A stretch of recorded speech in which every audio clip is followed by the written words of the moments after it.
Okay, ladies and gentlemen, we're about to get started with finally the Disqualification show for Bristol this past Saturday. And I'm going to share the link here on Twitter and wait for a few more people to come in here, and we'll get rolling on this very shortly. It's just a shame there's not too much to talk about this week. I'll tell you what. Goodness me. Crazy last few days. Let me get this set up here. Do we have the participants list here? Yep. Okay. Looks like that's all set. Microphone seems to be working. Hopefully, we're still working out the bugs on that. All right. So we'll get started here. Before we go any further, first things first have to be mentioned there. Thank goodness for Dale Earnhardt Jr., his wife, their child, and apparently also their dog were on that plane at Bristol last week. I mean, I just, like a lot of you out there, were certainly thinking about what happened with Alan Kawicki in 1993. You hear about, an issue with the plane in Tennessee. It's definitely something that brings back some awful memories. But I mean, thank goodness. I mean, thank God, quite honestly, that they all got out of that okay. And I certainly wish them all the best in their recovery. I'm sure they're spending some time, getting things straight and everything. And it's you get to that certain, like, heightened level of alertness. I hear from over at the emergency room, sometimes it takes a while to get scaled back down there, and it may be a while before we see Junior back out there, and obviously, we'd heard about Junior running Darlington in a couple weeks here for the Xfinity race. I don't know if that's going to happen or not, but I hope that if they're watching or their fans are watching, don't worry about that. Yeah, take as much time as you need. We'll be more than ready for you guys to come back out there and back at the speedway and everything. But thank God that they're okay. That was some very scary news there, and I'm sure not alone in saying that there. Yes, hello, Bowen White. Welcome aboard. See, we got a few people in the chat here. So with that, again, I apologize we didn't get around to doing the show after the race on Saturday. It's my dad's birthday over the weekend, so we were doing some stuff there with the family there. And once we postponed it, I figured, well, let's push this to Monday, and we can at least do this back at the studio here to help with the audio quality and everything. And hopefully that'll be make for a better show. And of course, we'll go back to the Ricky Rudd car to do some trivia here today. But we'll go ahead and lead off with the top story. The first thing that came to mind would be certainly Matt DiBenedetto. I'm bringing out the only DiBenedetto shirt I have in my collection here from his time driving for Go Fast Racing. Has to be the lead story in general here. My goodness, what a fantastic run he had out there. Very late to the party on this one, but definitely have a lot of thoughts on that one for sure. Especially, I watched a video that Kamikaze Games did the other day, and talking about, a lot of fans of DiBenedetto's out there and what they must be thinking and what they must be feeling at the time, seeing that happen. I mean, this is, and I kind of want to build off of what he was saying there, because, him being a big Truex fan and seeing all the struggles that Truex has had in his career, it's a tough sport. It's a very difficult sport. And when you, especially if you're a younger fan, and you get into the sport because you're a big fan of a particular driver, you wear your heart on your sleeve on that. And I get that, you have a particular driver you pull for. You may like them just as a person. You may have particular memories of particular races that they were good in, or you just want to see them, the underdog kind of prevail. Believe me, I totally get that. But this is a brutal sport.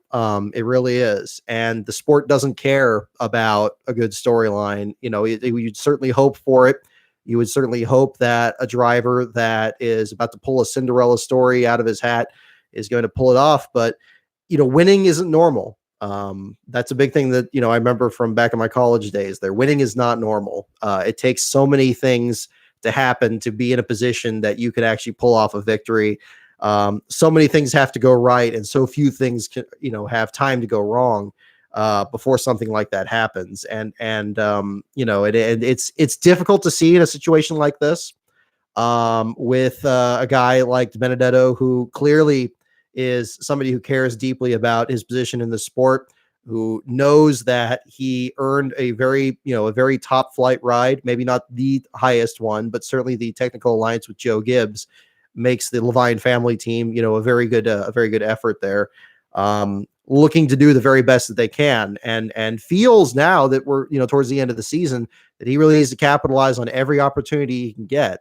When we saw him get that fourth place finish at Sears Point, we saw him do very well as well at Loudon earlier this year, and then coming back to Bristol, where he had his first top 10 finish driving for BK Racing, which was not a very good team.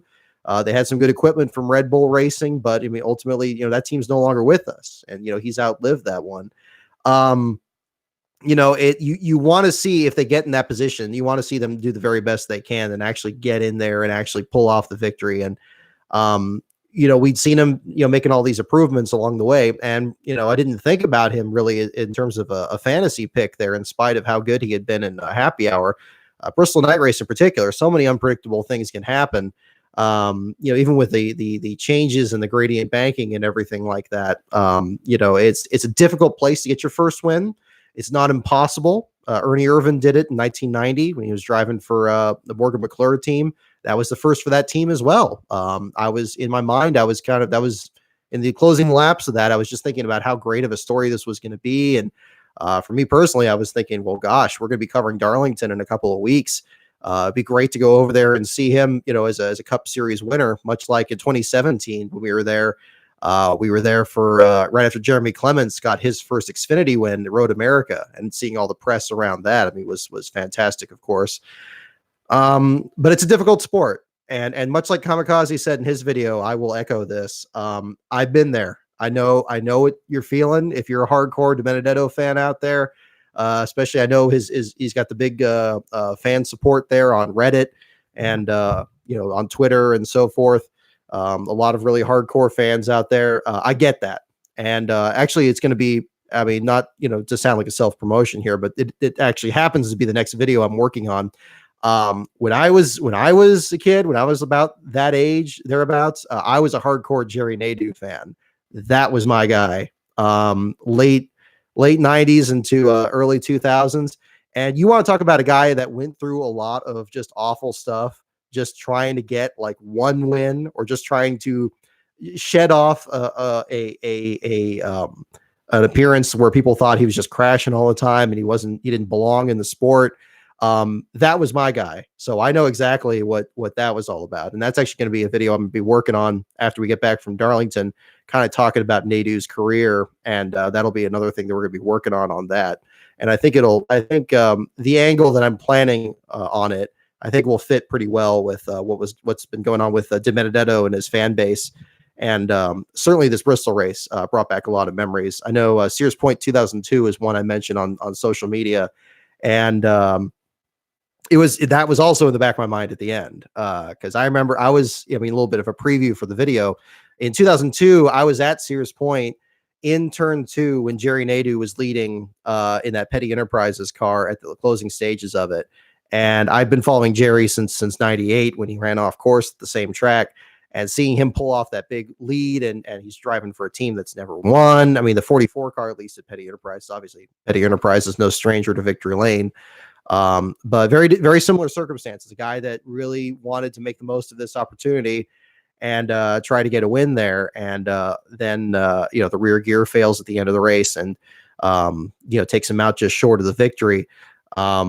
It's a tough sport.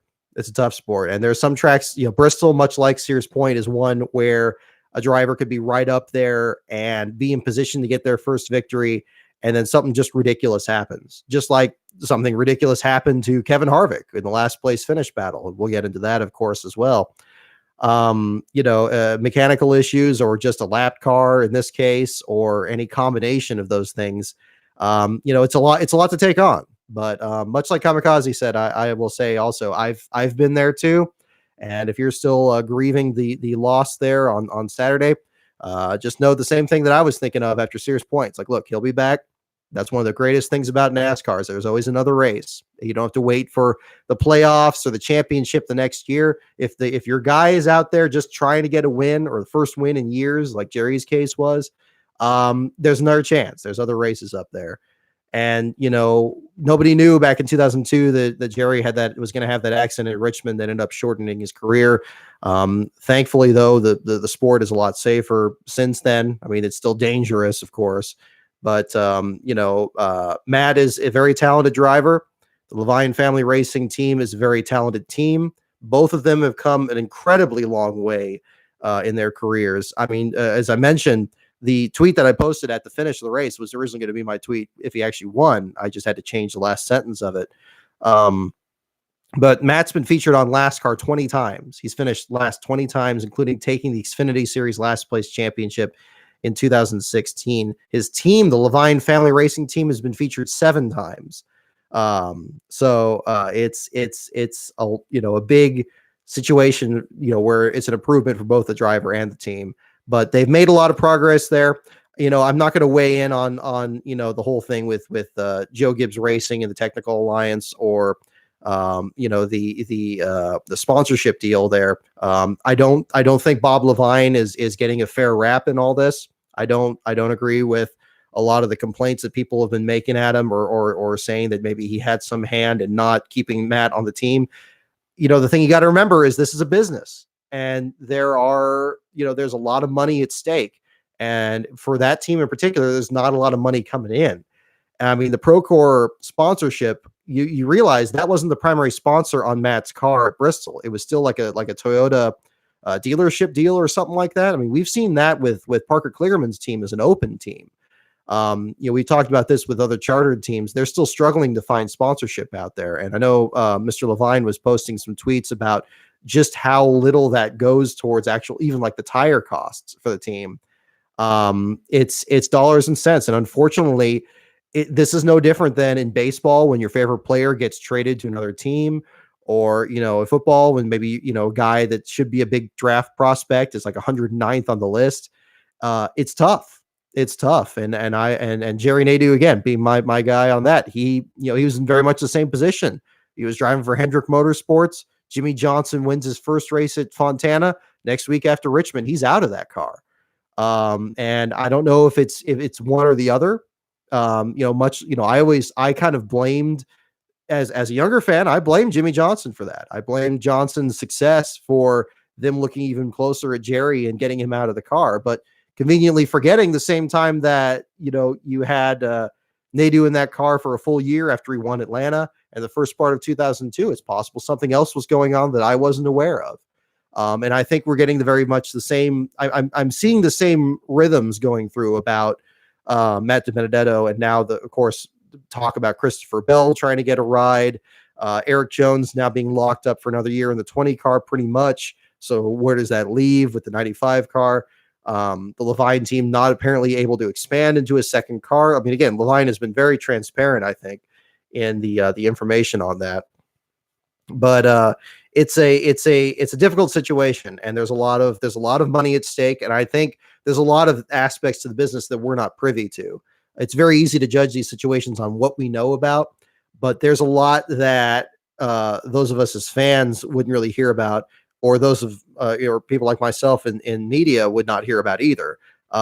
They have to play it close to the vest because on top of this being a business, this is competition between businesses, competition between drivers.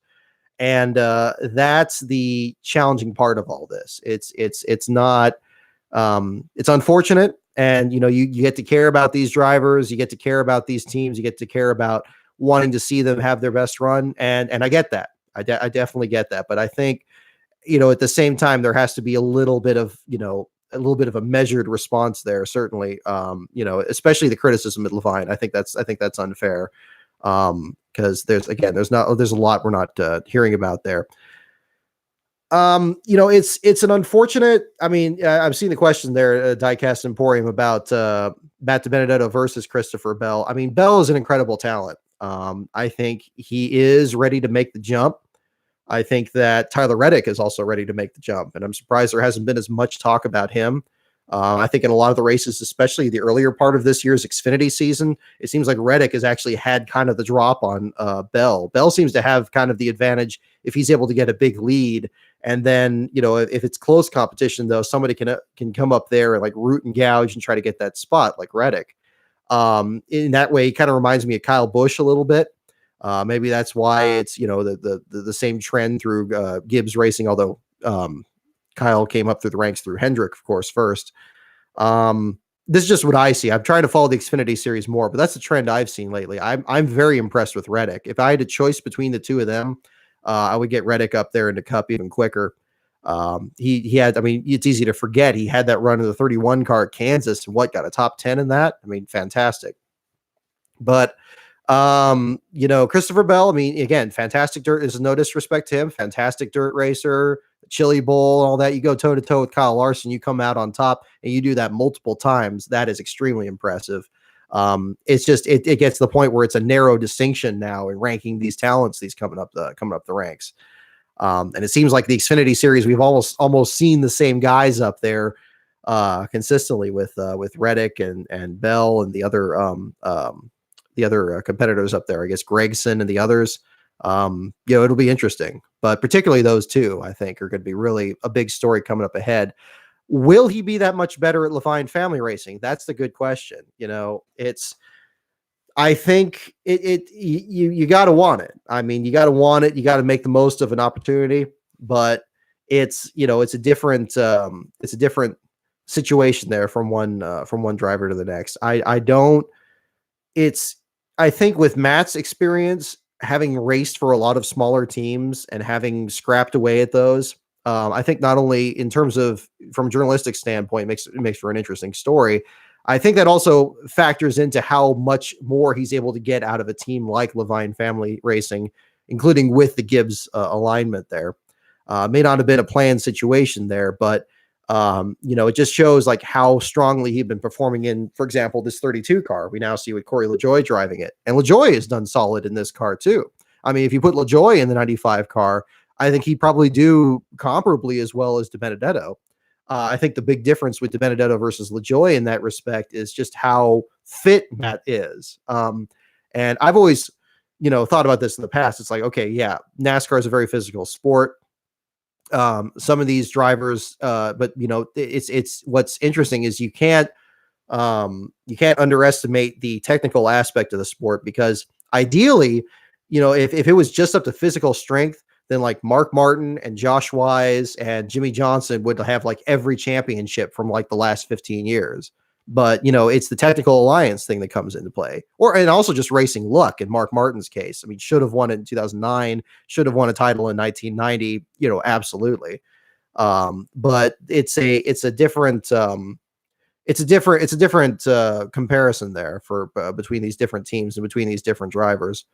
But my point in bringing that up is that I think having that experience driving for smaller teams and scrapping away in those cars and getting, maybe taking a car that's maybe a 30th place car and getting up to 25th, I think that is worth a lot more than, quite honestly, than getting into the Xfinity series, having a car that is head and shoulders above everybody else, lapping the field, lapping, a lot of the smaller teams in the back there, and settling it between, basically, again, like a 3-car race. Between yourself and Tyler Reddick and Chase Briscoe, for example, or Austin Cindric or something. Again, great talents, but the nucleus of top flight rides mashed with top flight talents is a lot smaller, whereas in the Cup, it's a little bit bigger with the multi-car teams and everything.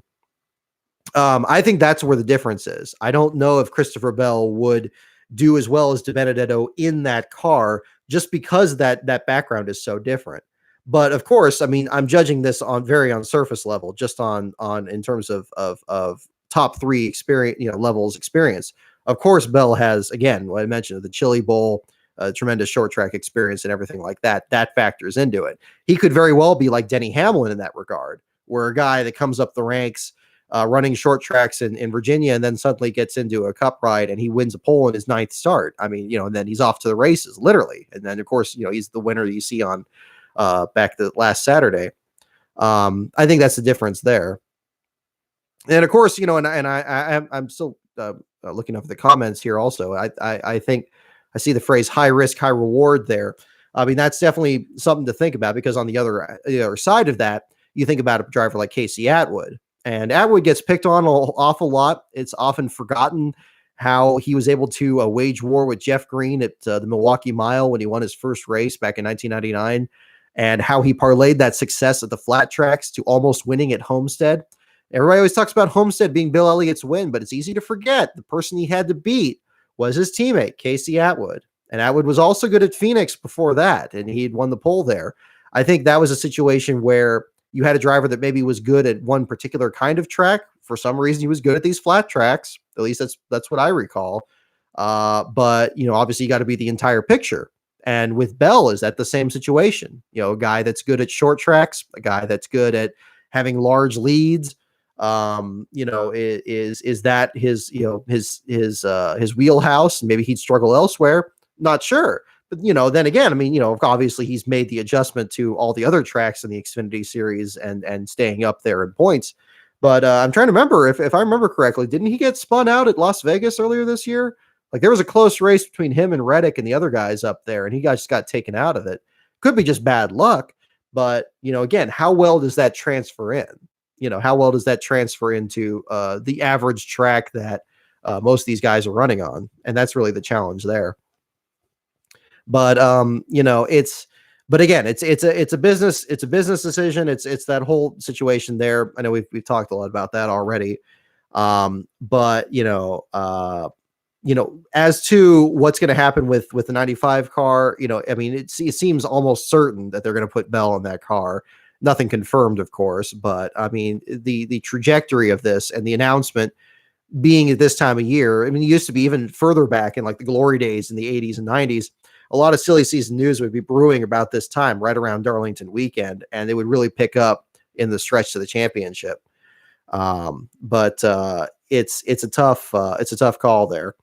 But we'll see what happens on that. I think again, we'll have to see how all this shakes out again with the technical alliance between Toyota, the Joe Gibbs alliance there with the Levine family team. Again, I know a lot's been made about what happened with Furniture Row Racing, and of course them having the alliance, then the team closing down, and speculation about that very same thing with the Levine team. That's too speculative for me. It could just be association is not causation with that.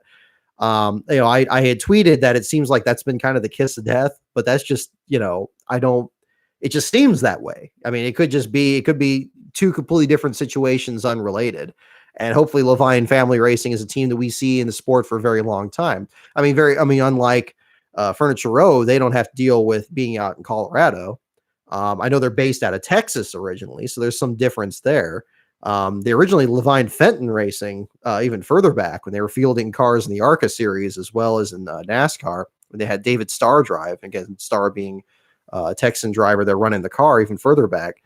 So it's an interesting situation there. But it's again, I'm not sure what's going to happen there with the 95 team or how successful Bell would be with it. There's a lot of wheels and pulleys there that have to be pulled there, where you're not sure exactly how the 95 is going to settle out. But again, like I've mentioned, between the difference between how much the driver factors in versus the technical alliance, we're going to find out whoever replaces DiBenedetto in the 95 next year. I think that'll be a good measuring stick as to how much of the success that team has had this year has been DiBenedetto's, or from the team, or from both. It's again, both of them have risen through the ranks at about the exact same time period. There were start and park efforts for the 95 car as a part-time effort about the same time that DiBenedetto was driving Dodges for Vision Racing in the Xfinity series. So it's a situation with that. But yeah, it's a different thing there. Hey there, Corey LaJoy fan 32. Yeah, jumping on to the disqualification show, since we didn't do one on Saturday. I originally was going to do this at 3:00 today, but we decided to push it since NASCAR America is at the same time. I didn't want to. I don't know how many of you guys watch that show. I don't really watch it that often myself, but certainly you don't need two different things airing at the exact same time. So we'll jump into this. But yeah, it's just talking about the DiBenedetto situation and everything from there. Again, I mean, but I think the important thing to take away from all of this is just, a fantastic run for DiBenedetto, fantastic run for the 95 team. It's a matter of time. And although they only have a few races left this year, it's always a possibility. It's unfortunate they don't have a second race at Loudon. We do have the Roval, so we'll see if the Sears Point performance is indicative more of a strong run at the road courses. Maybe that's going to help out there. But of course, it's going to be tough because all the attention is going to be on the playoff drivers, and all the attention of those playoff drivers is going to be winning a race so they can punch their ticket and get to the next round. And that's going to be a tough deal there. But fingers crossed. But have hope, everyone. Again, I want to stress that as a former still a Jerry Nadeau fan. I have my fan club card not too far away. Keep the hope alive. When you're, as my dad says, you only get flack if you're over the target. You only get roughed up by a lap car if you are close to getting those wins. So he's close. The racing gods, the luck or whatever, that could be enough to take you out of victory lane, and it seemed to be the case this time around. And Ryan Newman, I know I've seen some comments about that. I mean, it's certainly worth talking about. I know my reaction was the same reaction as your guys. It's like, oh gosh, the whole closed up cave in the fender, and it's like, oh man, this is and the cars being what they are now. I mean, everything is so aero dependent everywhere. They were talking about the cars being aero dependent at Sears Point, which has never been an issue. There's no substantial straightaways on that entire course, even less so now without with the carousel in there, and yet it was an issue. And we heard Truex complaining about this at Watkins Glen, that he couldn't get around Chase Elliott because there's just a wall of air you couldn't get through. If you have a little bit of a tweak on that car, it could just completely take you out of competition. And, I think Matt DiBenedetto is very much as much of a victim of that as he was of anything else. So, did Newman's role in that, play a factor? Absolutely. Absolutely it did. But it's also a product of this form of racing, of this silly, ridiculous point standing system. I mean, I have diecast on the shelf that we've been reorganizing all year, and Ryan Newman seems to be poking in and out of that top 16 each time. I keep putting him up there and taking him down. It seems like every other week. Now we got Suarez up there now this week. That battle at the back there is going to be really intense these next two races. Darlington is going to be an absolute, wild horse stampede out there. And it might actually make Indianapolis entertaining as well. Because you got Jimmy Johnson, you got Clint Boyer, you got Daniel Suarez, you got Ryan Newman, and they're all under a blanket by just a few points. They're entering both of those tracks are tracks that really most, if not all of those drivers can have a good run on. Even Jimmy, with the struggles he's had this year, heck, he was battling for the lead in a car that almost blew up that one time. But it's a different situation there. But it's unfortunate for that. I mean, Newman is traditionally hard to pass. Everybody makes jokes about that. Harder to pass than a kidney stone. That whole thing there. And this was very true this time around. And it could also be that maybe it wasn't intentional. Maybe, it was kind of a risky move to make the pass to the high side on the straightaway. It seemed like it would have been easier to do that in the corners, but he just caught him in a bad spot, and he had to pick right or left. And left probably wasn't an option. Maybe there was another car there. Got to watch the replay again to be sure. The hole just closed up. It's unfortunate. I mean, it's terrible, but it played a role. I mean, it undoubtedly did. I think about Sears Point and Kurt Busch hitting those tire stacks there in turn 11 when he was trying to track down Clint Boyer in 2012. Same thing. Messed the car up. Still just struggled on there and made it to the finish barely, but that was it for a win because he couldn't get the car to handle enough to get up there. And that was before we had all this aero stuff there. So it's gonna be a different deal this time around.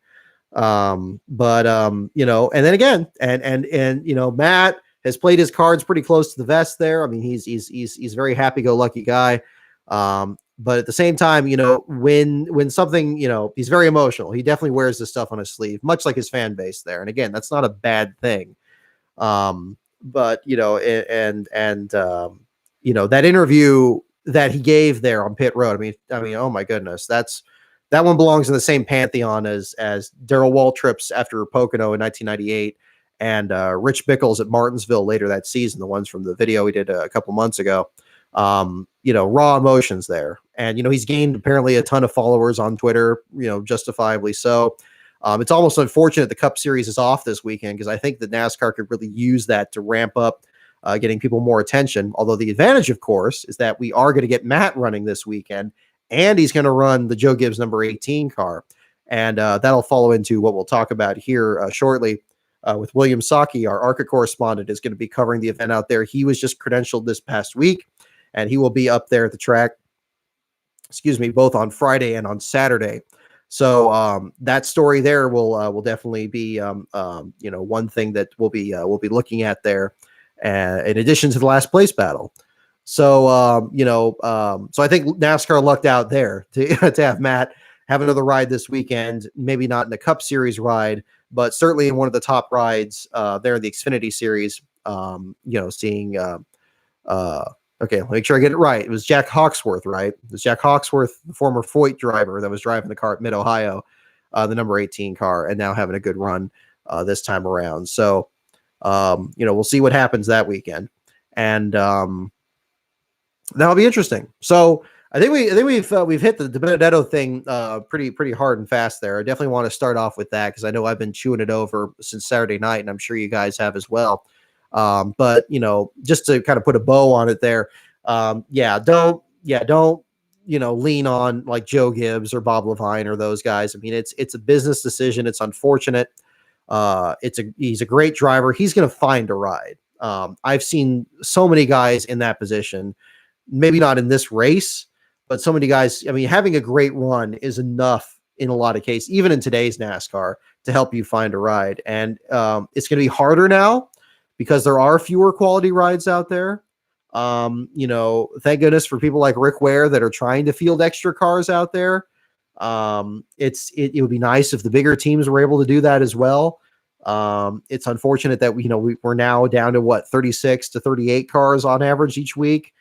But it's tough times don't last, tough people do. And I don't mean to keep speaking in maxims, but it seems like a lot of them applied at this time around.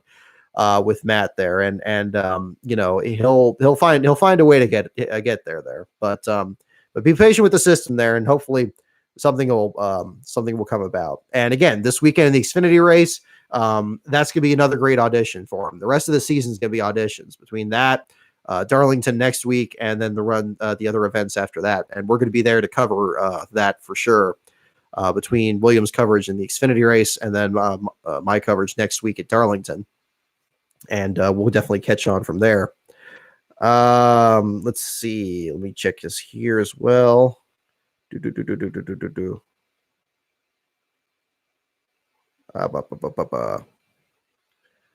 Just looking over your guys' comments here to see where to go from here.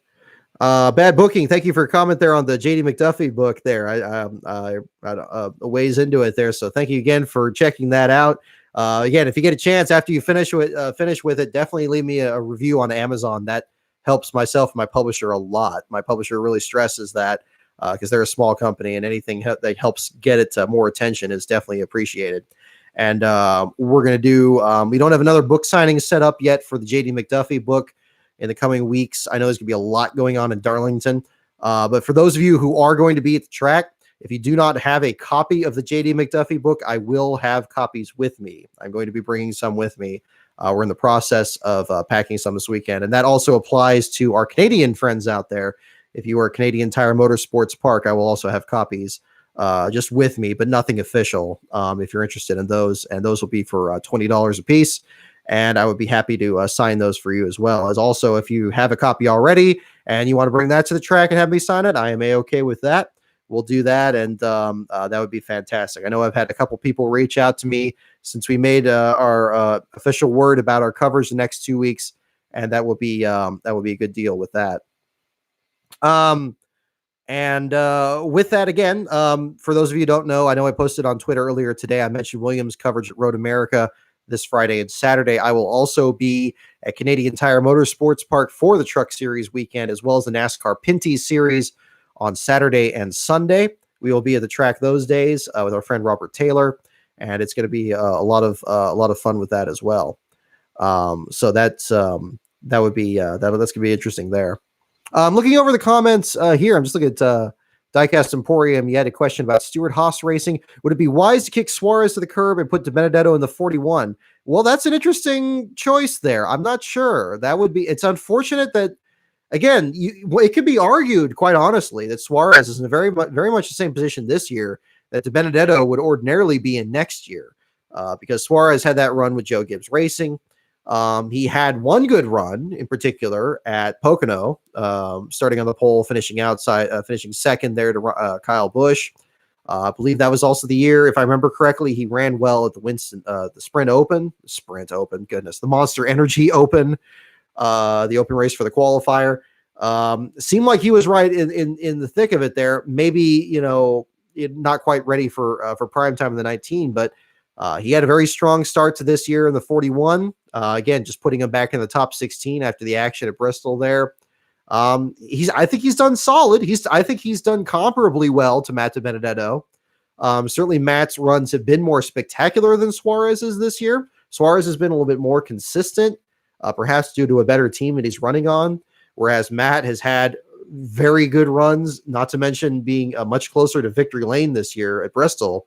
And of course, the fourth place run at Sears Point. I think, again, what's fantastic with DiBenedetto that I always go back to is when it's hot out there, when it's very hot out there, he seems to really rise to the occasion. I talked about this in the NASCAR video in the 90s, where you had certain drivers that seem to have certain trends, like they seem to excel under certain conditions. DiBenedetto is certainly the one I would want to put in the car. If there were record-breaking temperatures at the track, that would be the guy I would put in the car there, because Sears Point was extremely hot that weekend. And we did an article that weekend about the challenges that a lot of these small teams face, where they have to deal with heat exhaustion and not having cool suits, or having a guy that's supposed to be full-time there to maintain the suit. Parker Kligerman talked about that with his work at the Gaunt Brothers team. Oftentimes they have to resort to just ice packs. And we saw that actually at Bristol. You would think that with the Levine family team and the technical alliance with Joe Gibbs Racing, maybe they would be on the other side of that line and have cool suits. I don't know for a fact whether he does or not, but I did notice in the interview he was taking ice packs out of his uniform. Now, it's possible if he did have a cool suit, maybe it wasn't doing enough, but he was doing that. So maybe they're on that side where he has to deal with that in that situation. But it's a different set of circumstances there, but I think that would be, that would be something to kind of look at going ahead. If you want to talk about great storylines, if Matt DiBenedetto wins the Southern 500 somehow, not saying he couldn't. I mean, certainly the 95 team, remember, this race last year was the race that ended Casey Kane's career in that car due to heat exhaustion. He came out of that car. He had his heart rate was up so high he couldn't drink water. And when we ran into him at Sears Point a few weeks later, he was still hydrating constantly, and ultimately was planning on coming back at Dover. Ultimately, it didn't happen and ended his career. Hopefully he's in a much very better position now, running dirt tracks and everything since then. But that would be an interesting situation to see shake out. So it's very possible that a good storyline could still be happening at Darlington as soon as that, if not this weekend in the Xfinity race at Road America.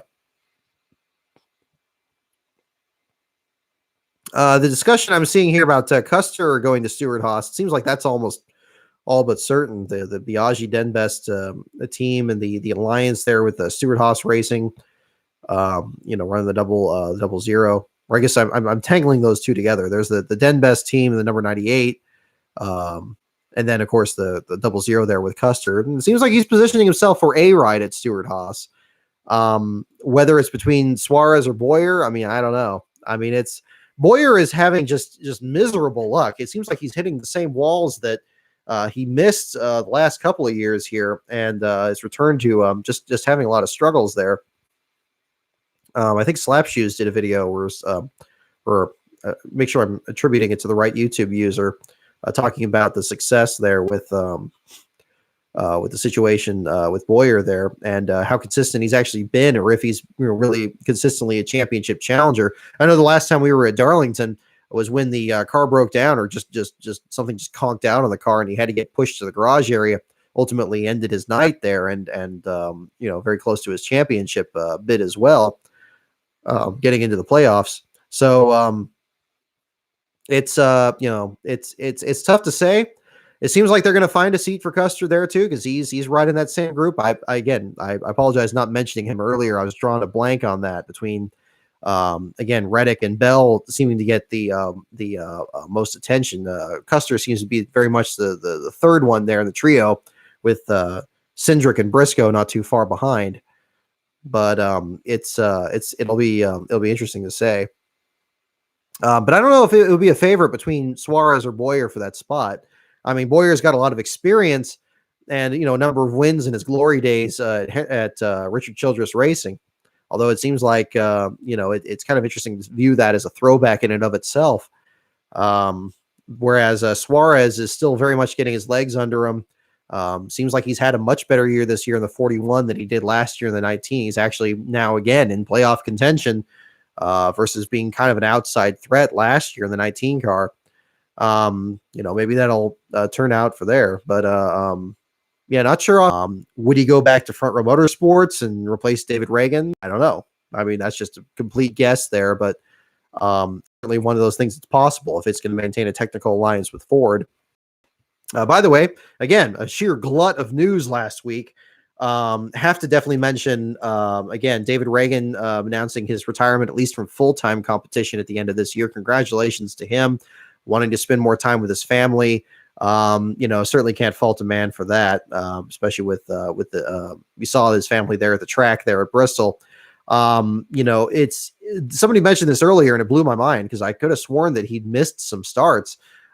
He had started every Cup Series race, since the 2007 Daytona 500, where he had a top 5 finish, weaving through that big accident at the end of the race there.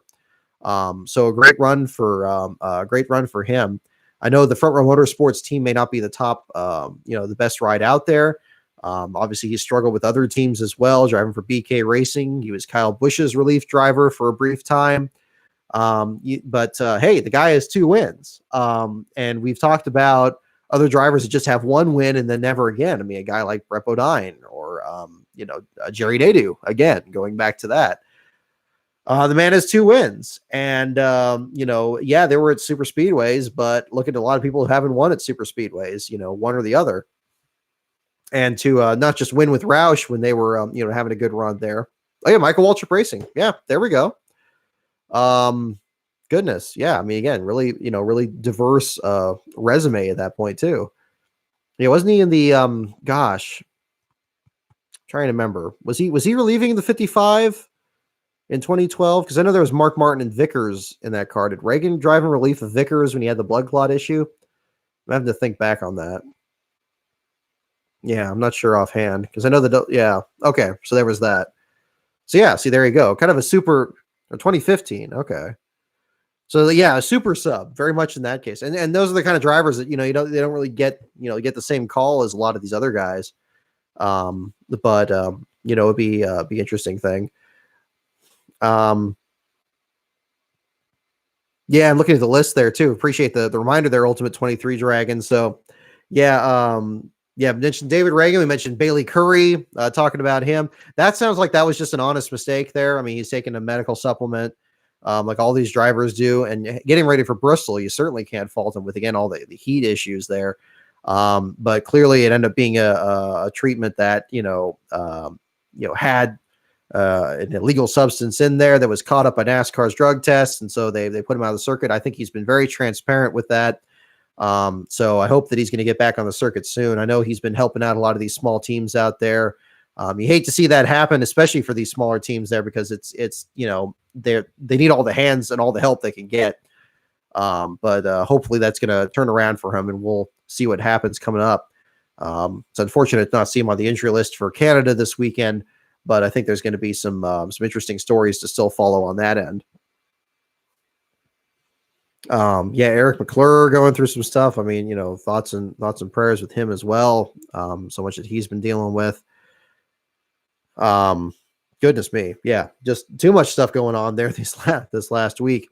But and we haven't even talked about last place yet, because on top of all of this, when all this stuff was happening, between everything else that was going on, we also had another Kevin Harvick last place finish in the Cup Series. Highly unusual. We have not seen Harvick finish last again since the Coca-Cola 600 last year, which was first in 1,089 combined starts in the Cup, Xfinity, and Truck Series. And actually, just today, we had a bit of extra news from the crew chief, Rodney Childers, who tweeted that there was actually an issue with the rear gear, that something had failed in the rear gear of the car, which explained why the car stopped again in front of the media center when they had fixed the transmission and tried to send him back out there. They originally believed that it was the clutch. The official results indicate that it was a clutch issue, but apparently it is a rear gear issue, and so that changes ultimately the rankings there in the LASTCAR standings. We go with the official results. The official results still indicate clutch, but apparently unofficially, from the reports there in the garage area, it was an issue there with the rear gear on that. And again, another Jerry Nadeau comparison. I'm talking a bit too much about that, but we're gonna get that going there. I have a script actually again written over here, and we're gonna get working on that after this trip here. But lost my train of thought. Yes, Harvick. So again, another interesting last place battle. It was a bit frustrating at the start of the race there with race view not working properly. I apologize if the comments there on Twitter there about I was getting technical support on Twitter from Raceview, and I did not expect that, but I went ahead and just jumped on that because it's if it was being an issue for me, I imagine it was being an issue for others. Yeah, it wasn't showing two positions on the track, and one of those happened to be last place, so that was a big issue at the back of the field. And unfortunately, you could see this from the article. If I don't exactly see it at the start of the race, unfortunately, you miss a whole lot of action there in terms of who gets sent to the back of the field and who switches positions on which lap. But we made it as best as we could, and hopefully, and luckily, it came back into function shortly after Austin Dillon went to the garage area for his incident there with Jimmy Johnson. Of course, putting Johnson in a very precarious position in the points now on the other side of the cut line. Dillon and Harvick ended up contesting last place unintentionally. It looked like Harvick was going to come back out there because Reed Sorensen had fallen out for a clutch issue, at least what they said it was a clutch issue on the number 77 car. If Harvick just completed 26 more laps, he was going to get out there and pass Sorensen and put him into last place. Harvick was almost back onto pit road when the car broke down a second time, and that ended his race. There was actually some onboard footage there from NASCAR's live streaming cameras, which was interesting. That's where the screenshots you get in the article that we did back on Saturday. You get those shots of the team trying to figure everything out. But an unfortunate situation for Harvick, but of course now in a position where it's almost garbage time for these big teams that have won multiple races, just trying to get wins. And if they don't get wins, well, then it is what it is from there. But Austin Dillon did a good job climbing out of the bottom five. He ultimately got past Sorensen, who ended up finishing next to last in front of Harvick. And Dillon climbing up to earn himself a couple extra points rather than being at the bottom five and just getting 1 point each. So a good recovery run there for the Childress team. Of course, the Childress team has a long and proud history of entering cars that are just bulletproof. They were very much as much a factor in Earnhardt's success as Earnhardt himself, creating cars that could just go out there and put up with whatever abuse they could. Childress, again, being an owner driver, but very much a testament to his career as well, and running as long as he did, being an acolyte of JD McDuffie and these other competitors out there. Good run for them, and that was very much on display. We've seen this in the past, again, back at Texas a few years ago. You had Austin Dillon having a problem where he missed the start of the race, or they had an issue under the rear of the car, and they got the car back out there and gained a number of spots. I believe Jeffrey Earnhardt was actually the last place finisher in that particular round.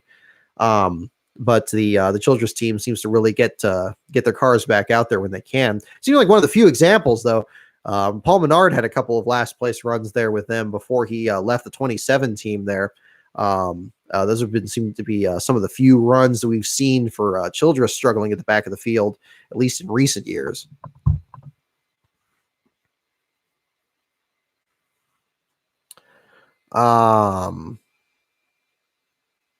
Yes. Oh, Native Zoo pit reporting now? Oh, that's fascinating. I'm just looking at catching up again on your comments there. I'm seeing a lot more comments than usual. I appreciate that. Gives us a lot more points to definitely talking about here for sure. Let's see. Oh, yes, questions about the Dave Blaney diecast. Yeah, we talked about this a little bit on last week's show. But yeah, this is a custom made one here from 2010. It's a little dusty. I apologize for that. That I got on eBay a few years ago. I don't know which. I think it's a Kyle Busch. Yeah, it's a Mars 2009 logo on the bottom of it. So a former Kyle Busch car that was converted into a Prism Motorsports Dave Blaney car from 2009. And they did a really nice job with it. There's a better view of it there. So you can see that a little bit better there. And again, we show off the Hyde Park storage logo there on the side. You got to get the rear view there. Try to get a little bit of light. But yeah, the JTG Darty backup car paint scheme there. And really nice job. They did a really good job on that. This was really before a lot of the custom diecast things were really taken off, and had to fight and gouge to get that one for sure. There was another gentleman that I plugged the guy that made it if I still had the link. Unfortunately, I don't have the eBay link anymore, but he did a fantastic job. He also made one that was the all blue version of the car. I bid on that one as well, but somebody else beat me on that, and then I just kind of focused my attention on this. I think it ended up going for like about $50, which was a lot for me. Actually still would be now.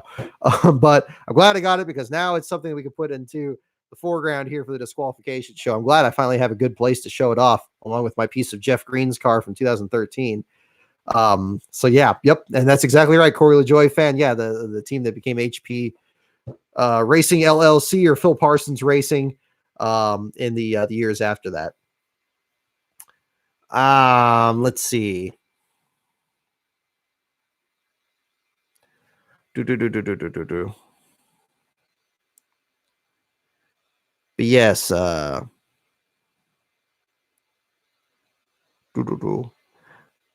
it's going to be interesting to see the action coming up this weekend here. We'll talk about the Xfinity and the Truck Series races for sure. Hang on, what's this? Oh, okay, yeah, just getting in touch with people here.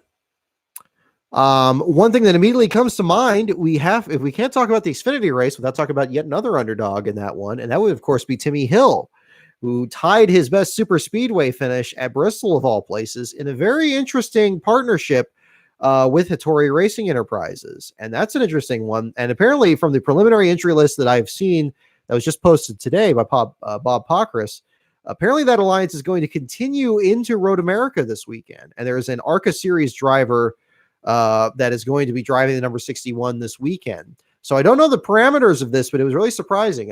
When I saw the car number, it didn't click right away that it was the Hattori Racing number that, of course, Austin Hill tried to qualify in the July race at Daytona before they had an issue that prevented them from taking a qualifying lap and ultimately took them out of the race. But a fantastic run for Timmy there, who was in the top 10 for most of that race, finishing in the 7th spot there. One of many great stories there in that field. Great job for Timmy. I mean, it seems like he's a great personality. It looked like he was getting a bit of media attention there from that, as rightly he should. Ended up being really one of the biggest stories from that. Another one, we mentioned Jeremy Clements earlier, his first top 5 finish since he won at Road America by finishing in the 4th spot. This was also the scene of his first and only last place finish so far in the Xfinity Series a couple of years ago. Great run for him in the 4th spot. Gray Galding, the Cinderella season there with SS Greenlight Racing continues. A 6th place finish for him, his best run since his runner-up at Talladega earlier this season. Brandon Brown just outside the top 10 once again, now in the 12th spot. One of his best runs ever in his career, I believe the second best of his career. Good to see him get a good run there, especially after they had track bar issues, and then ultimately put him in the wall on the right side of the car. They got that car pieced back together. A great recovery for him. Unfortunately, it turned out his teammate ended up finishing in last when Mason Diaz pounded the wall at the start of the race. Don't know if it was the same issue or not. The radio traffic seemed to indicate that there was something problem behind the right front of the car. and put him into the wall, and he was last after only 3 laps in the race. But a lot of this, certainly contributing to this, was the wrecks that ended up collecting a lot of the Cup Series drivers that were in the field. Joey Logano and Eric Jones eliminated in an accident very early in the race. There was neither of their fault. Ended up getting collected in that. And then Kyle Busch winning stage 2 and then blowing the engine at the same time to ultimately pull behind the wall, Darrell Waltrip style. And unfortunately, not having a good run there, but ultimately created a worst to first situation where Tyler Reddick goes from last in the 38th spot to win the race. And I did point this out in the article, or at least on Twitter. He legitimately did start at the back of the field. Following the leaderboard information at the time, he was starting in the very last row with Mason Diaz. And I mentioned that because something that gets brought up in a lot of these broadcasts, because they don't look at the back. A lot of times, especially in Cup Series races, you have small-time Cup Series teams fall to the back voluntarily, and they end up ranked up behind the people that got penalized and behind also the people that qualified badly to start at the back of the field. So often you get a situation like, I believe, Martin Truex a couple weeks ago, where they say, oh, they started in last place. Well, they didn't. They typically start maybe about 35th place or 31st place, which is why they gain as many positions as they do. So it's not necessarily the most accurate indicator of how well these teams come up there. And that's one thing I really try to kind of look at a lot, especially in these broadcasts. And to their credit, again, not to dump too much on these broadcasts, they usually do show the teams fall to the back of the field. They usually do full field shots coming to the green, and you can discern which cars are in the back of the field. There's just enough differences in the paint schemes, especially on an HD broadcast, that you can pick them out. Don't blame them for not looking at the back of the field at the start of the race. That's not their job. They're going to talk about the front of the field there. But certainly something that I try to be mindful of and integrating into the articles here so you get the full picture there. But again, regardless, again, Reddick starting 38th in the field there after failing inspection, going through so much in that race there. And again, a real tribute to, again, rooting and gouging, like we talked about with other runs that Reddick has had earlier this year. I think he's one of the prospects that I'm particularly excited about. And, looking forward to seeing him in competition at Darlington in a couple of weeks. Let me open this here in the meantime. Yeah, Timmy Hill. Yeah, really, really cool people. Timmy and his brother Tyler. I was fortunate enough to be there for Tyler's first Busch start over at Phoenix last year, driving the Zombie Dodge. A really cool guy too. Two very friendly guys. Apparently, again, another preview for the entry list this week. That the Hill Motorsports truck team is entered at Canada, but neither of the Hill brothers are going to be driving the truck. It's actually going to be the Roos brothers, or Rius brothers. Bobby and Roger Rius are going to be are entered in the field. Assuming I'm pronouncing those names correctly. I'm sure they'll correct me when I see them up at Canada. But they're going to be both running those trucks there at Mosport this weekend. I believe Bobby, let's see, let me get that entered here. I have it pulled up here on my other list. Yes, it's going to be Bobby Roos in the number 56, the Hill Motorsports entry. And it's going to be Roger Roos actually driving the Roper entry. The Roper driver, I'm forgetting. Corey Roper, that's correct. I almost said Jim Roper. Corey Roper running the number 04 truck for most of this year. Roger Roos is entered in the number 04. And so those brothers are going to be competing against each other. If it seems random that both of them are in that race, what I actually looked at in getting the entry list storylines article ready this week, both of them actually have competed in this race in Mosport before, but never at the same time. I believe last year one of them was competing, and the other year before that, the other one was. So they do have some laps around the track, and it'll be interesting to see which of them finishes ahead of the other, and hopefully we'll get some good stories on that coming up ahead. Let's see here. And let's see. Let's get pulled back here. Looking rest of the Xfinity Series results. Ray Black Jr. in the 15th spot. Falling back further than there. CJ McLaughlin in the 23rd position for RSS Racing. For BJ McLeod Motorsports this time around. But some great runs up there. Great race in the Xfinity Series there. And, of course, a big factor in that was the Cup guys not having a chance to go up there and spoil the party. So that made it much more entertaining and certainly set up a situation where Tyler Reddick could really show off his inner Ernie Irvan and find a way to get from worst to first on the grid there in the Tame the Beast machine. So another chapter in that story written. Speaking of which, let's go back to the truck series as well.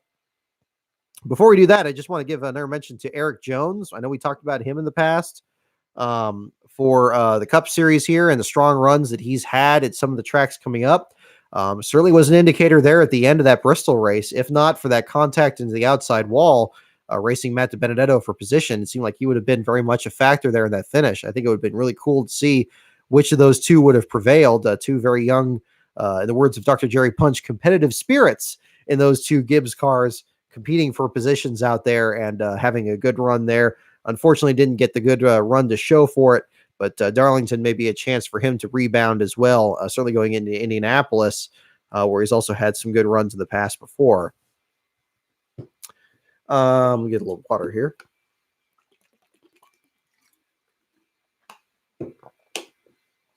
Alrighty. Looking back to the truck series, Jesse Little with his first career last place finish in the series. The number 97 fielded by his family, Jason Little, the official owner of the Visit Kingsport, Tennessee machine, ends up getting collected in an accident at the very beginning, finishing in the 32nd spot. J.J. Yaley, Angela Ruck, John Hunter Nemechek, and Jordan Anderson rounding out the bottom five there. Anderson having an unfortunate engine failure on the number 3. Looks like Anderson is injured in this weekend's race on the number 3 truck. So that'll be good to see him make the visit up north here. But Brett Moffitt, your winner, after a very good battle with Ross Chastain for a stage victory, ends up pulling off the victory from the pole in the GMS Racing entry. And so Chastain is now in a position where going into Mosport, he has to really look at a chance to actually pull off the victory there on the road course. So he'll be certainly one to watch out there as he tries to punch his ticket into the round of 6 and the second of 3 races for the first round here coming up in Canada this weekend. Stuart Friesen, another one to keep an eye out on. If he hadn't won Eldora, I would have said that this would have been a striking chance for him to get his first victory, certainly in front of his countrymen up there. He'll be certainly one to watch out there. Raphael Lessard is entered into the Truck Series race this weekend as well. He finished 12th at Bristol. He's going to be running for Kyle Busch Motorsports, but he's running DGR Crosley this time around in place of Natalie Decker, who had herself a very unpleasant evening in Bristol. And I'm sure that was another story that made the rounds. I was not privy to the radio communications at the time that happened, but it sounded like a complete a collapse in communications between the crew chief, the driver, and the spotter, with Decker having a very unfortunate run there. Obviously, she's had all kinds of struggles this season. The number 54 finished last in the opener at Daytona, and ends up being ranked down in the 25th spot after a crash damage there on the N29 Technologies truck. But Lessard is entered in her place this weekend.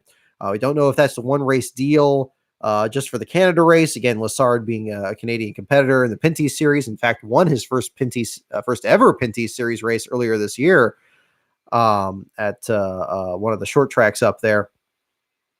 But that's an unfortunate situation. You don't like seeing anybody struggle in particular, but her in particular seems to just be really having a rough deal.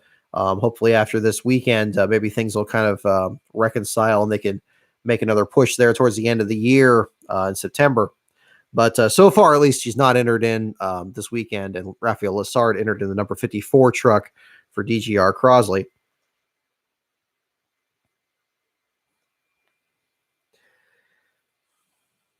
But yeah. Looking at the rest of the results here, Brennan Poole had another great qualifying run with Stephen Lane's truck there. The Bad Boy Mowers entry. Apparently, the crew chief or somebody on the team there ended up having a bit of a scuffle with a member of the number 02's crew with Tyler Dipple. That was caught on camera, had a bit of a face-to-face there. Some shoves were exchanged, but apparently nothing more severe than just some words thrown around there. An unfortunate deal. That cannot be said, apparently, for reports of some other spotter communications between Matt Crafton's crew and the crew for Stuart Friesen. I don't know the full details on that, so I'm not going to speculate on that. But apparently, there are reports about particular words being thrown between the two of them that may have crossed the line. We'll have some more information on that in the coming weeks. We'll see if there's anything new on that when we go into Most Sport next week. Looking further down the results here, Parker Kligerman in the 13th place finish, number 75 team with Charlie Henderson, is one of 9 teams that is not entered in Most Sport this week that will not be running at Bristol, that were entered at Bristol that will not be running at Most Sport this weekend. Several other teams are not included as well. Again, I'm looking at the 28 truck entry list as again a preview for this weekend. We do, however, have 4 competitors from the NASCAR Pinty Series that are going to be running the Truck Series race, starting with Jason White in the number 34 for the Riam Brothers team. White has made a number of starts as a part-timer in the Truck Series, including Phoenix last year when we saw him up there, or down there, rather. He's going to be running the number 34 again. Gary Clute, who is the pole sitter at the Most Sport opener for Victoria Day weekend back in May. He's going to be running the number 44 for Nice Motorsports, the one that Bailey Curry had been running in previous weeks. Alex Tagliani is certainly one that everybody's going to be watching, the number 18 driver in the Pinty Series, high up there in the point standings. He's going to be running the number 51 for Kyle Busch Motorsports, one of the strongest rides out there, second with Chandler Smith at Bristol. He's going to certainly be one to watch. And Rafael Lessard, we mentioned with him winning his first ever Pinty Series race this year. He's entered the number 54 for DGR Crosley. Throw in on top of that, the road course racer, Dan Corcoran, who we saw earlier this year run the Mike Harmon entry at Watkins Glen. They have missed the start, ended up losing some laps, and still ended up getting, I believe, a 25th place finish out there. Corcoran is going to make his return into the Truck Series. He's going to be Jason White's teammate, the number 33, again for the Riam Brothers team. So an all-Canada Riam Brothers team entering in there. Another one that's interesting to see is Ray Cicerelli. For the first time since his breakthrough top 10 finish at Michigan, he is going to be returning to action, but unfortunately not in his number 49, the CMI Motorsports entry. He is shown in the number 0 for Jennifer Jo Cobb Racing, which unfortunately has been a frequent figure in last place battles at Most Sports since the first run out there, both with Caleb Rourke and with other competitors. I believe Tommy Regan drove it once up there and finished last. So hopefully they run a more complete race. But so far, not any indications so far one way or the other. It is shown as a 2017 Chevrolet that he's going to be running, whereas teammate Jennifer Jo Cobb is going to be running a 2018 Chevrolet in the field. So we'll get some good shots of that one and share that with you guys. Still not sure what my data plan is up there, but what I'll do is I'll try to get, if not tweeting things live immediately at the moment, I do have access to the media center that weekend. So we'll try to get pictures up there and post them as quickly as possible and get you that information.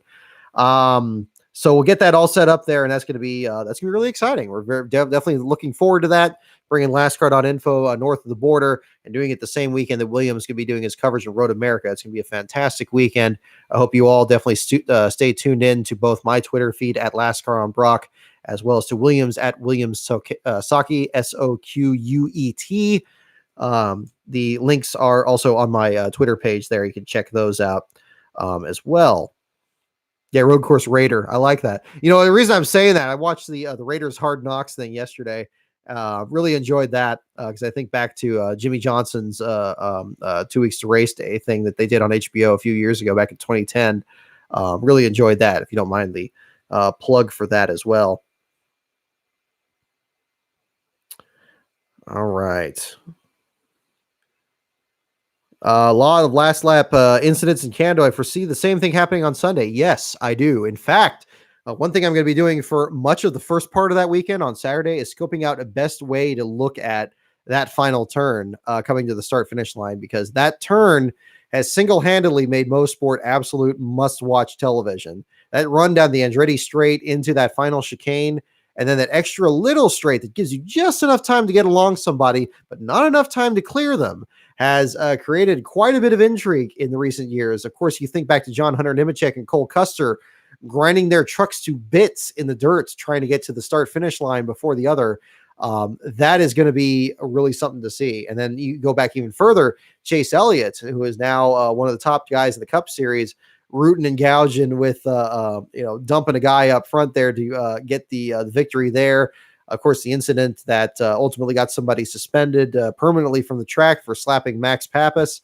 It's been a very crazy race to cover. I am anxious to find out what will be the best way to view the action there. I definitely want to get as close to pit road as possible in case something particularly interesting happens in that, because you throw in on top of all of this, it being the second round of the playoffs, there are bound to be some very hurt feelings out there, and it's going to be very interesting. As well as for the Pinty series as well, I mentioned on Twitter the other day, I'll be doing some more coverage there, looking at the Pinty series and kind of brushing up on the different competitors there, and getting that all set up for this weekend as well. It sounds like they have a really good group of guys out there.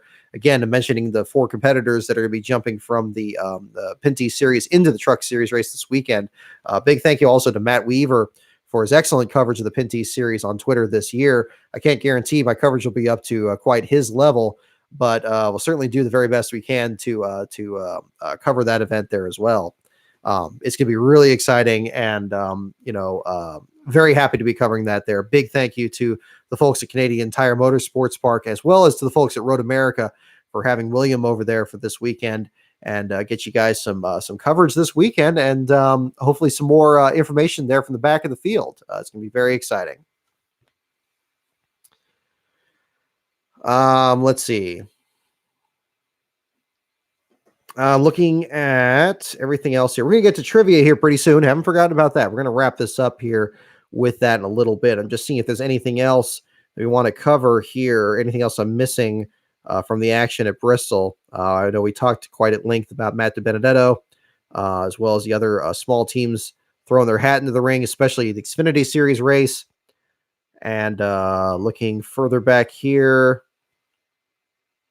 yeah, it's going to be a very, very interesting weekend there coming up here. So we're going to be heading up north just a couple of days. We'll be out there. We'll be tweeting some more information as we come along here. I'm also going to bring a camera with me. If we do, I don't know if we're going to be doing some live streams up there or not, but we'll figure that out as we go. I'm trying not to get too committed to anything in particular, but I definitely wanted to make sure I did a show here before we headed out to get some more information on that. Big thank you again to everyone who's been supporting the videos on YouTube as well. I mentioned the Days of Thunder, as well as the NASCAR in the 90s video, and also the Driven video posted last week there. Big thanks on that. That really helps out the website and everything. We've been putting that towards this trip here as well. And every bit helps, quite frankly. And again, a big thank you to everyone who joined the Patreon as well. We saw the magnet that we had earlier, and we'll get that going here for this weekend. Let's see. Alrighty. Let me step away for just a moment because I want to grab that and show that, and then we'll do trivia with the Rudd car here in just a moment. So just stand by for just a second here. I'm going to get that, and then we'll get jumped into trivia here, and we'll wrap up the show for today. So just stay tuned just a moment.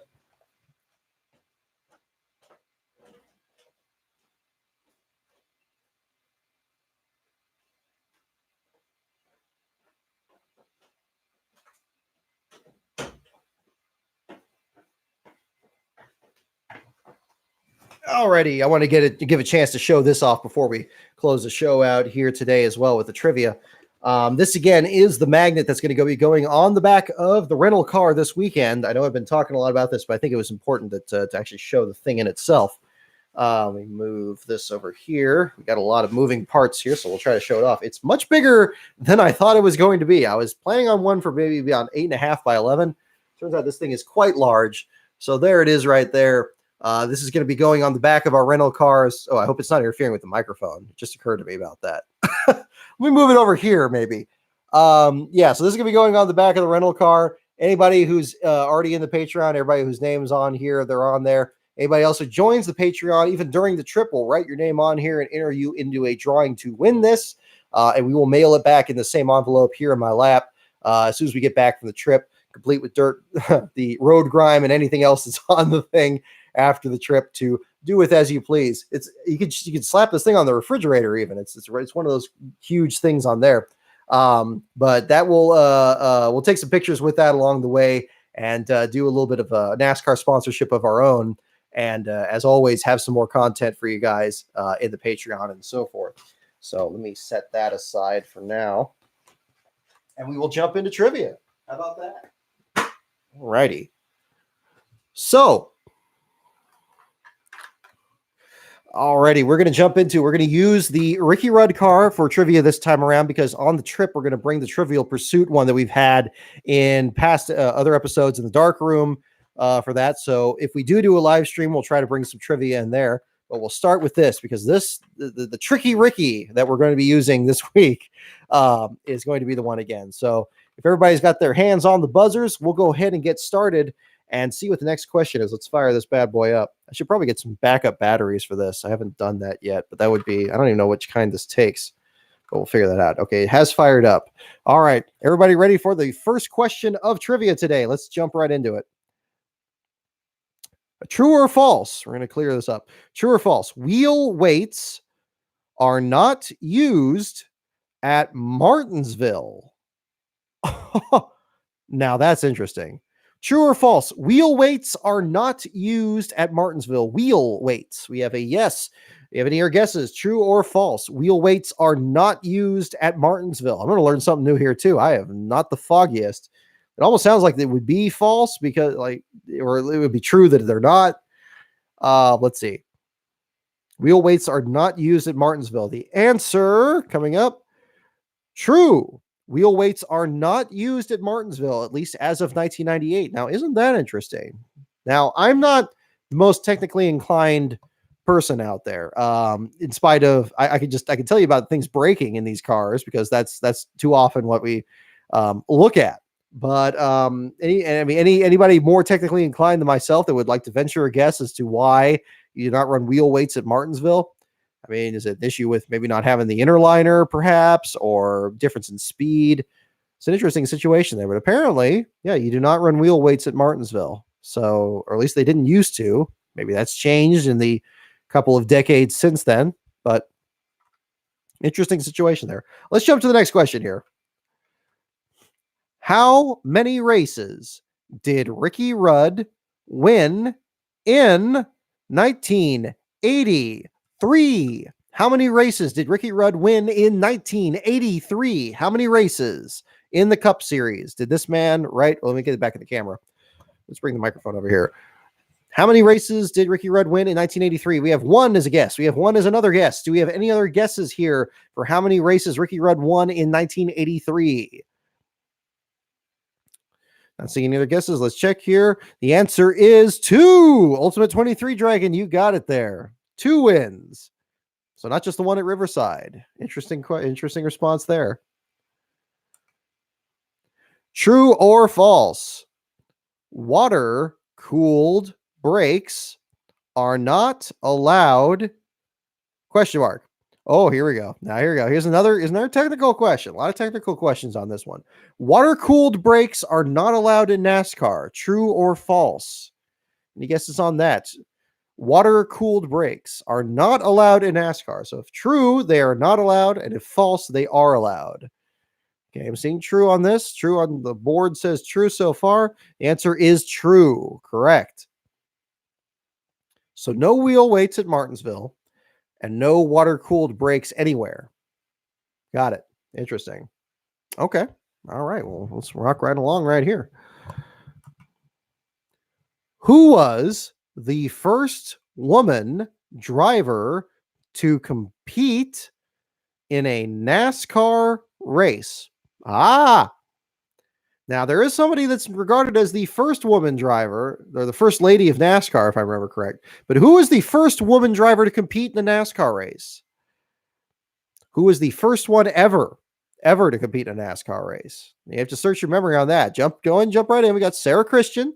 Any other guesses on other female drivers? But there have been a number of female drivers through the sport. Who was the first one? Sarah Christian. We're seeing 2 votes for Sarah. Any other guesses? Anybody want to guess? Well, don't guess Danica Patrick, because that won't be right. I can tell you that right now. There's a Flock sister. I'm not sure if it was her or not. Okay. But the first one ever to compete in one. So the first one ever to start one, I would say would be the one here. Okay, the answer, Sarah Christian. There we go. All right, Doritos Mountain Dew and Beast of Metal. You got that. June. Okay, hang on. It showed the date too. I believe it said the 19th of 1949, which may be actually the first ever NASCAR race. Do we have that? Let's get the answer. Okay. True or false? Leaf springs are used at all road courses. Good road course question. True or false? Leaf springs. I apologize if I don't sound very good because I actually went to the dentist this morning and my left cheek is still pretty numb.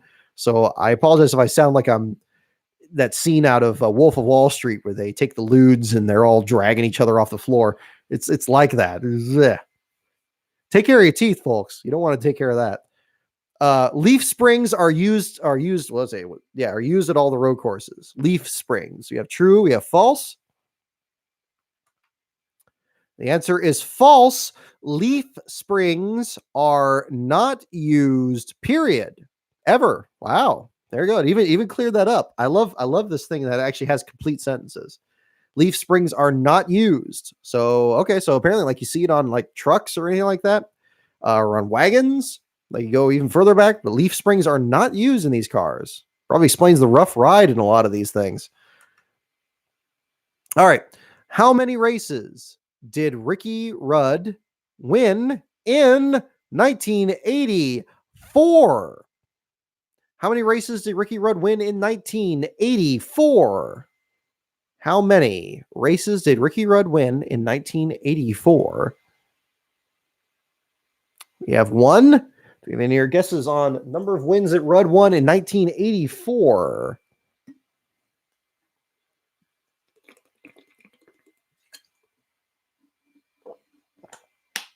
Oh, gosh. Left cheek is still a disaster area. Okay.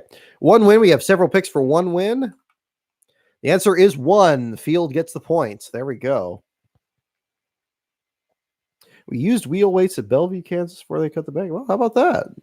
Interesting. So maybe wheel weights have something to do with banking the crew chief? That's interesting. See? I didn't know that. That would explain not using them in Martinsville then. So I guess if there's not enough banking, you wouldn't use wheel weights. So I wonder if you would use it at like Indianapolis or Phoenix or a Casey Atwood track like that. Like going full circle to our discussion a little bit earlier. Here we go. Who was the surprise winner of the 1975 Daytona 500?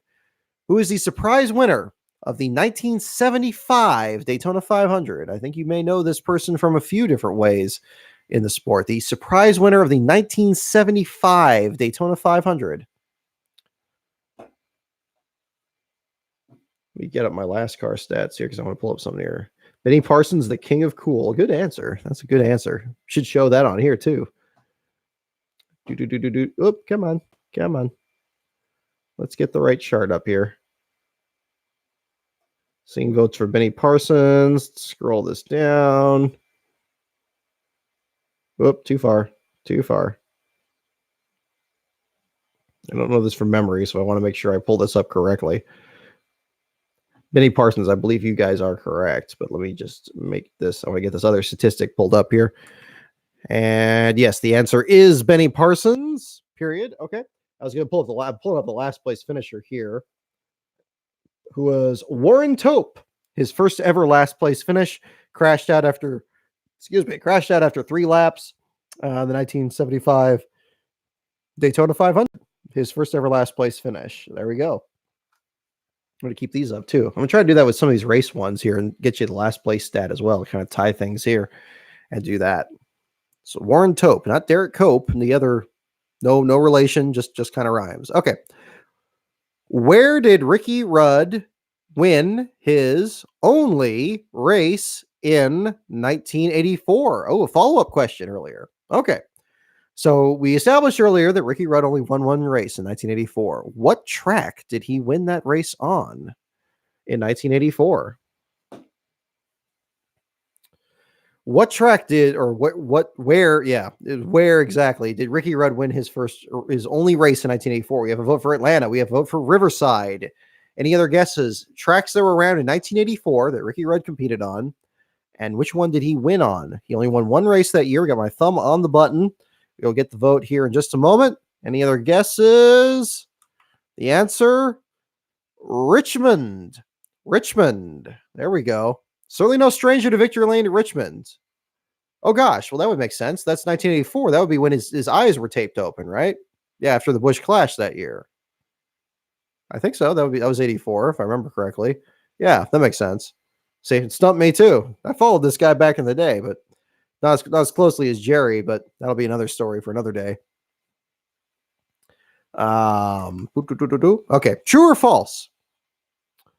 The battery is located under the hood. Okay. Now here's a little bit of technical stuff that I'm a little bit more familiar with. True or false? The battery is located under the hood in a Cup Series car. True or false? We have one for true. We have one for no. True or false? The battery is located under the hood of a Cup Series car. We have a false. Okay. The answer is false. Now, Brian Keselowski had a very interesting thread on this, where apparently there used to be that time where you would remove the left rear wheel, and it would be in like the frame rail or something like that. And there was a difference now between that and newer generations of the cars. I don't remember the exact parameters of that, but Brian Keselowski is one to refer back to on that. That's always interesting to see. What is the record for the most wins in one season by a new team? Oh, there's a wrinkle there. What is the record in the Cup Series, presumably, for most wins in a single season by a new team? By a new team. Not just most records for wins in a season. Not that. Most records for wins in a season by a new team. Now think about that. There's an interesting one. By a new team. So yeah, you don't have to name the team, but you can guess the most wins. Hopefully when it answers this, it'll say which team too. It seems to be doing that. 3 wins, 2 wins. And your guess is for most wins in a single season by a new team.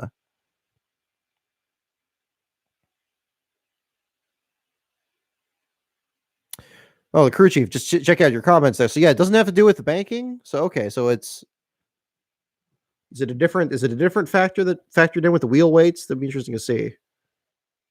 Unless I missed your comment earlier. I apologize if I did.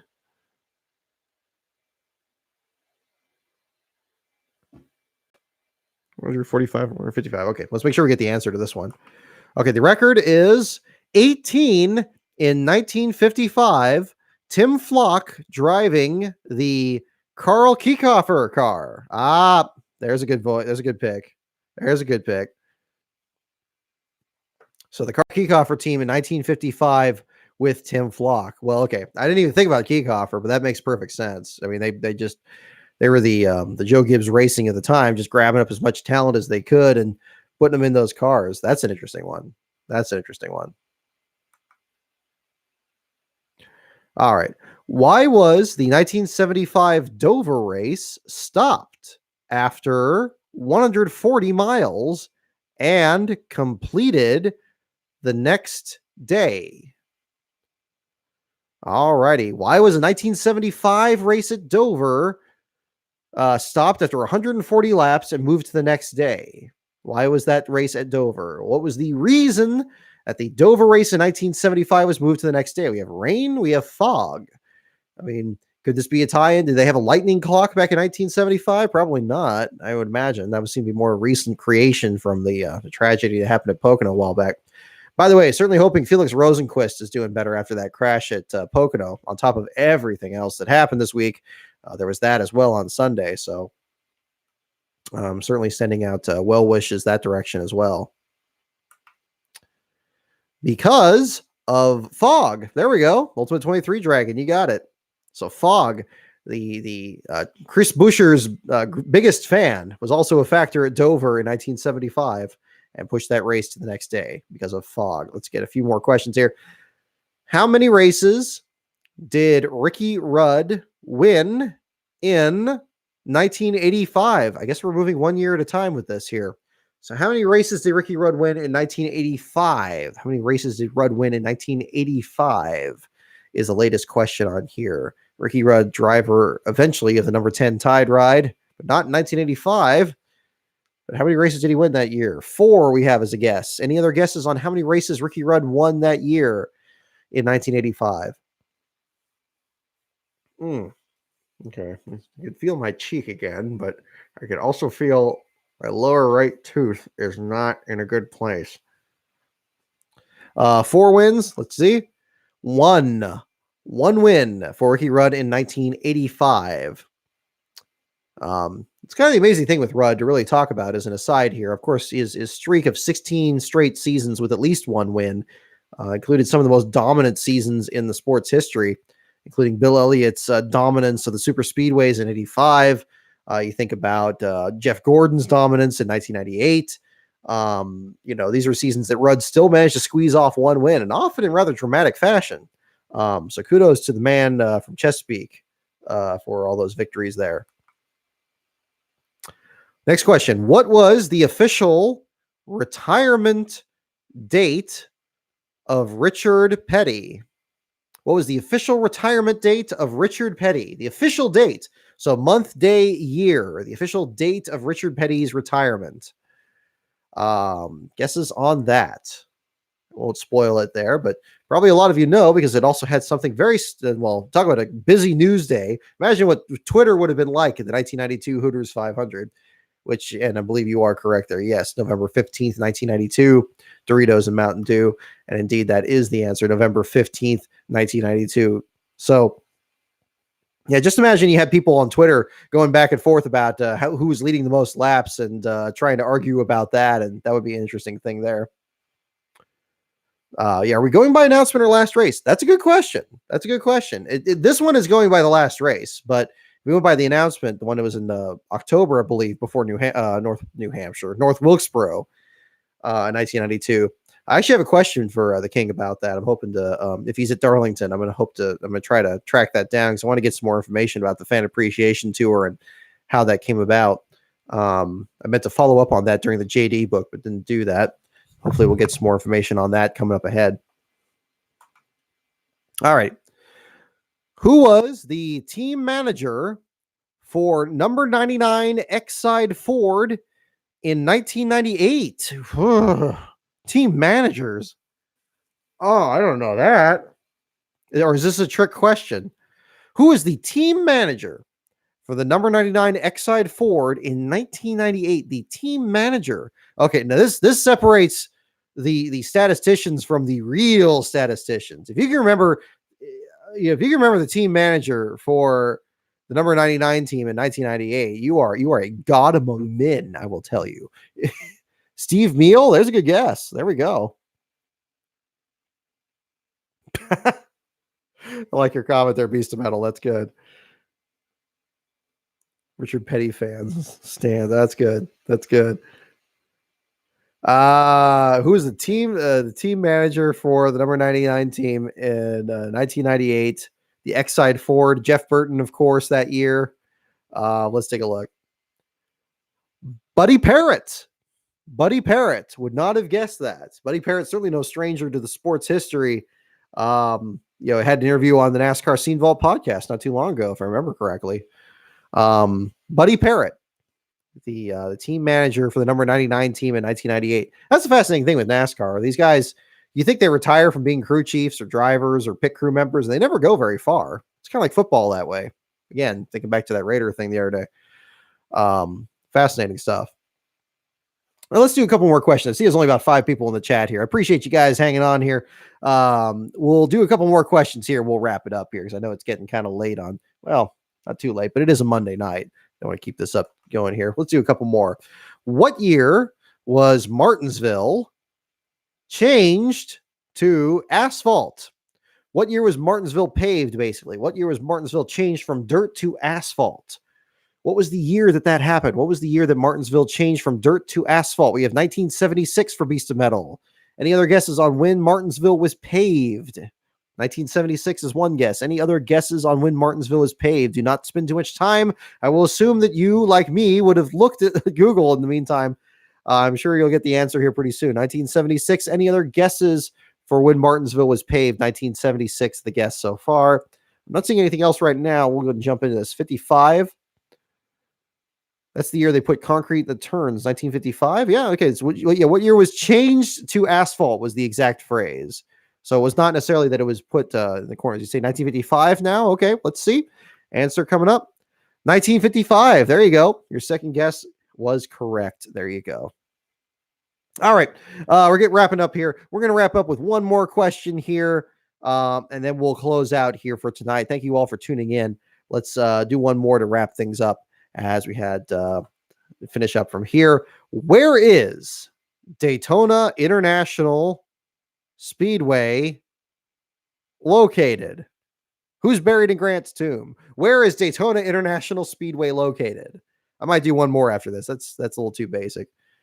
Come on. Yeah. Daytona. It says Dayton Beach, Florida. Okay. No, we're not going to count that. We're going to pick a different one. I don't know why it said Dayton Beach, Florida. I mean, I guess character limit became a factor. All right. Okay. Now this will be the last one. Let's do this. How many races did Ricky Rudd win in 1986? How many races did Ricky Rudd win in 1986? How many races did Ricky Rudd win in 1986? 86 was the season that Ricky Rudd was still competing in the Cup Series. How many races did he win? Yeah, pretty much is usually one or two for Rudd in his career. So we're going to guess one. Any other guesses for how many wins that Ricky Rudd had in 1986? We're going to hit the button here pretty soon. And the answer is 2.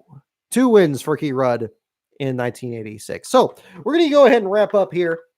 But thank you again, everyone, for tuning in. I appreciate you guys' patience here. Turned out to be a pretty busy weekend in general, but a busy week in the news. But again, to sum things up again, best wishes, of course, to the Earnhardt family. Also to Felix Rosenquist after the accident at Pocono. Best wishes to Matt DiBenedetto as he now seeks to pull off a victory that was denied him at Bristol. So many storylines to follow coming up ahead, and we will certainly be following those in the next couple of weeks. Please stay tuned both to LASTCAR.info as well as to my Twitter at LASTCAR and Williams' Twitter at Williams Saki, our ARCA Menard Series correspondent, who will be covering the Xfinity Series race at Road America this weekend, and I will be up in Mo Sport. We will have plenty of information for you guys there in the coming days, and then I will be following that up with Darlington the next week. This will be the first time that LASTCAR has not only covered an entire weekend from multiple series, but it will also be the first time that LASTCAR has covered consecutive races. And so we're very excited about that and excited to bring all that action to you guys. So thank you again so much for tuning in, and stay tuned for some more information on that coming up there. LASTCAR.info, the website, patreon.com/LASTCAR on Brock is the Patreon. Thank you all for tuning in, and we'll have some more information, if not during the trip the next couple weeks, certainly once we get back, and we'll have some more information on that. So thank you again for tuning in, and we will talk to you in the days and weeks ahead. Thank you again.